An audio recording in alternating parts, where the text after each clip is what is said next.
जय जोहार, नमस्कार। आप देख रहे हैं सुप्रभात न्यूज छत्तीसगढ़।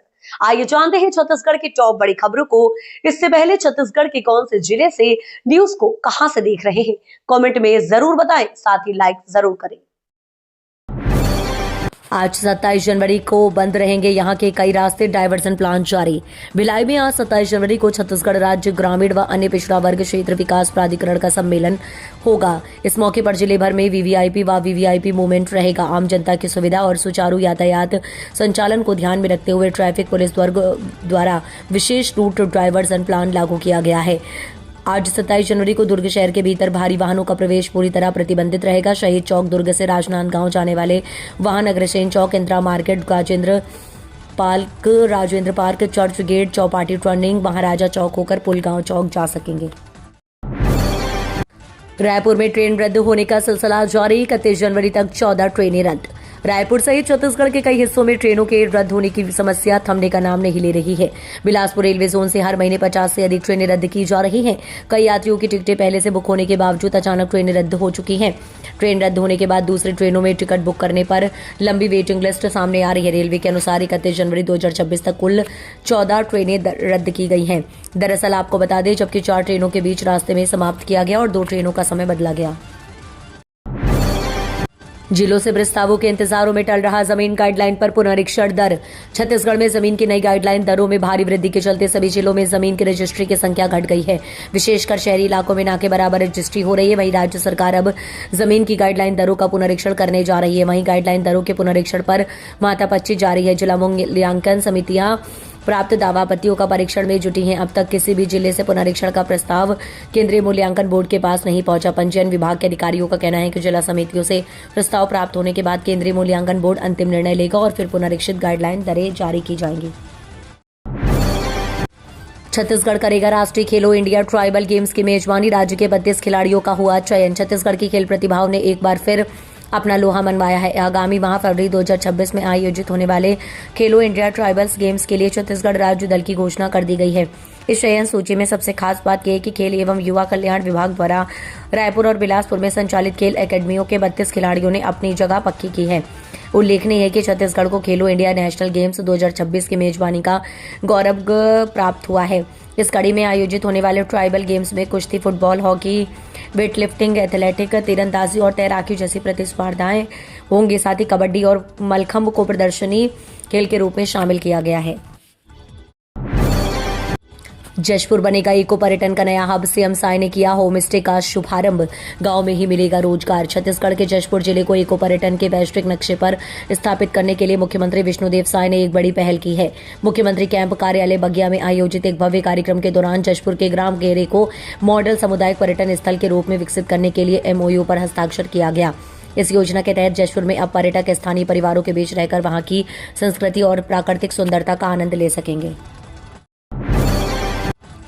वेस्टर्न डिस्टर्बेंस से छत्तीसगढ़ में बारिश का अलर्ट। 28 जनवरी को उत्तरी हिस्से में गरज चमक के साथ बौछारें पड़ेंगी।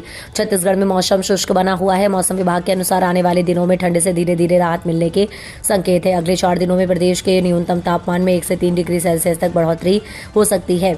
मौसम वैज्ञानिकों ने बताया है कि वेस्टर्न डिस्टर्बेंस के प्रभाव से 28 जनवरी को उत्तरी छत्तीसगढ़ के 1-2 स्थानों पर गरज चमक के साथ हल्की बारिश होने की संभावना है। हालांकि प्रदेश के अधिकांश हिस्सों में मौसम साफ और शुष्क रहेगा।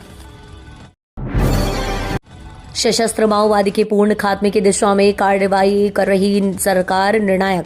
गृह मंत्री विजय शर्मा ने माओवाद को लेकर कहा कि भारत का संविधान हर नागरिक को अपने विचार व्यक्त करने की पूर्ण स्वतंत्रता देता है, लेकिन हथियार उठाकर हिंसा फैलाने की कोई जगह नहीं है।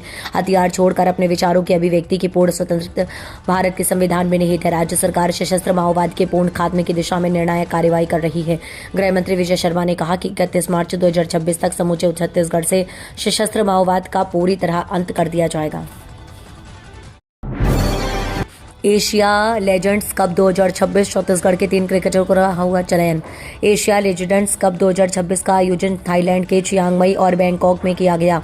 इस अंतर्राष्ट्रीय प्रतियोगिता में छत्तीसगढ़ के 3 अनुभवी और प्रतिभाशाली खिलाड़ियों का चयन भारतीय लेजेंड्स क्रिकेट टीम में किया गया। ये चयन उनके निरंतर उत्कृष्ट प्रदर्शन और लंबे अनुभव के आधार पर किया गया। Board of veteran cricket in India द्वारा घोषित भारतीय लेजेंड्स टीम की सूची में छत्तीसगढ़ के जतिन सक्सेना, मोहम्मद कलीम खान और चंद्रशेखर खूंटे को शामिल किया गया। इन 3 खिलाड़ियों ने राज्य और राष्ट्रीय स्तर पर अपने शानदार खेल से अलग पहचान बनाई। वर्ष 2023 तक बंद हो जाएंगे 175 में से 30% शिक्षा महाविद्यालय। छत्तीसगढ़ के रायपुर राष्ट्रीय शिक्षा नीति के चलते शिक्षा महाविद्यालयों में भी इसका असर देखने को मिलेगा। कुछ सालों में डीएलएड पाठ्यक्रम बंद हो जाएंगे, जिसके चलते ऐसे कॉलेज जहां केवल डीएलएड पाठ्यक्रम संचालित होते हैं वो भी बंद हो जाएंगे। ऐसे कॉलेज जहां डीएलएड या बीएड कोर्स संचालित होते हैं उन्हें हायर एजुकेशन के कोर्स में भी शुरू करने को कहा जा रहा है। दरअसल आपको बता दें, प्राइवेट बीएड कॉलेज एसोसिएशन के राजीव गुप्ता ने बताया कि राष्ट्रीय शिक्षा नीति में छात्र छात्राओं के लिए मल्टीपल एंट्री व एग्जिट का प्रावधान किया गया है। बॉर्डर 2 का चौथा दिन 26 जनवरी पर पार किया 150 करोड़ का आंकड़ा। Multi starrer war movie border 2 ने रिलीज के बाद महज 3 दिनों में 100 करोड़ का आंकड़ा पार कर लिया और चौथे दिन तो इसने कमाल ही कर दिया। फिल्म ने चौथे दिन अपना अभी तक का सबसे ज्यादा कलेक्शन करके ट्रेड विशेषज्ञों को चौंका दिया। फिल्म ने चौथे दिन खबर लिखे जाने तक 46 करोड़ से ज्यादा की कमाई कर ली है और तेजी से अपने सिंगल डे हाई की तरफ बढ़ रही है। फिल्म की 26 जनवरी की छुट्टी का पूरा फायदा मिला। 10 अफसरों को नोटिस जारी। धान खरीदी में लापरवाही पड़ी भारी, संतोषजनक जवाब नहीं देने पर होगी कार्रवाई। छत्तीसगढ़ के बलौदाबाजार जिले में धान खरीदी केंद्रों में लापरवाही बरतना 10 अफसरों को उस वक्त महंगा पड़ गया जब कलेक्टर ने उन्हें कारण बताओ नोटिस जारी कर दिया और इस संबंध में जवाब भी मांगा गया। संतोषजनक जवाब नहीं देने पर कार्रवाई की बात भी की गई। दरअसल कलेक्टर दीपक सोनी ने धान खरीदी के दौरान भौतिक सत्यापन में गंभीर लापरवाही बरतने वाले 10 उपार्जन केंद्रों के नोडल अधिकारी को कारण बताओ नोटिस जारी किया है। साथ ही जवाब भी मांगा गया है और संतोषजनक जवाब नहीं देने पर कार्रवाई की बात भी की गई है। देश के पहले जनजातीय डिजिटल संग्रहालय की थीम पर कर्तव्य पथ पर सजी छत्तीसगढ़ की झांकी। गणतंत्र दिवस से पूर्व कर्तव्य पथ पर आयोजित फुल ड्रेस रिहर्सल में छत्तीसगढ़ की झांकी ने अपने विशिष्ट और आकर्षक प्रस्तुति से सभी का ध्यान आकर्षित किया। झांकी में जनजातीय समाज की जीवन शैली, पारंपरिक कला, लोक नृत्य, वेशभूषा और ऐतिहासिक विरासत की झलक को प्रदर्शित किया गया है। इस वर्ष छत्तीसगढ़ की झांकी देश के पहले जनजातीय डिजिटल संग्रहालय की थीम पर आधारित है, जिसमें राज्य के समृद्ध आदिवासी संस्कृत परंपराओं और आधुनिक तकनीक के समन्वय को प्रभावशाली एवं सृजनात्मक रूप में प्रस्तुत किया गया है।